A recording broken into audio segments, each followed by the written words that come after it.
isn't enough oxygen reaching cells, they start to die. The patient may be breathless and cyanotic. Check for an obstructed airway by looking for angioedema or swelling and foreign bodies like vomit.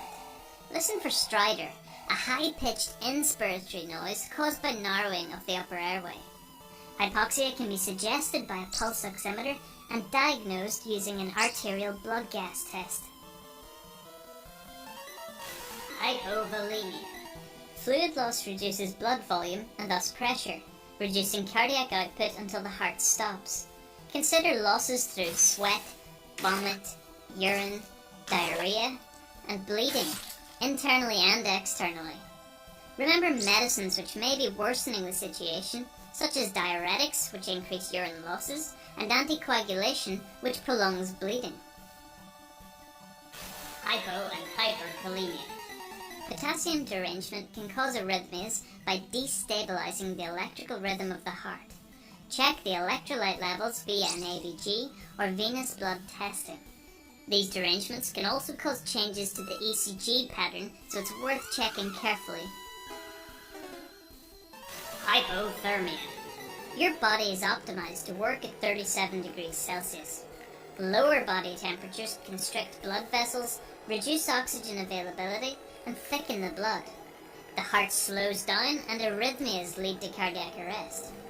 It's a special cause of arrest because resuscitation can be successful long after it's occurred. The longest documented case was almost 7 hours after a man's heart stopped when he fell into icy water. It's led to the saying that you're not dead until you're warm and dead.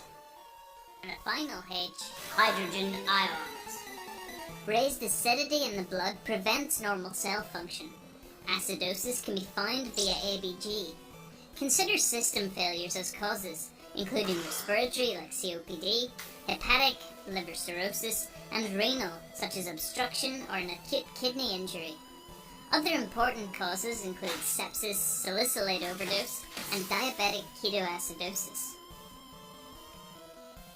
Now for the T's. First up, tamponade. The pericardium is an inflexible fibrous bag that surrounds the heart. If extra material accumulates here, such as blood in a cardiac trauma, it will quickly crush the heart and prevent it from pumping. This can be suggested on a chest x-ray, but it's diagnosed with an echocardiogram. Tension pneumothorax. A rupture in the lining of the lung can act as a one-way valve, allowing air to leak into the chest cavity but not escape. With each breath, this mass expands, crushing the heart and lungs until they cannot function and arrest. The clinical pattern is breathlessness and hypoxia through reduced ventilation, and hypotension through reduced cardiac output.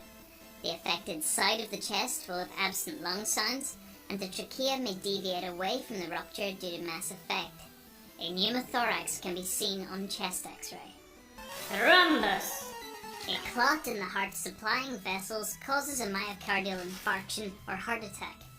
Clots in the lungs are called pulmonary emboli. Blood flow is reduced or stopped beyond this point, resulting in hypoxic death of downstream tissue, and soon the patient, if not fixed. Last up, toxins.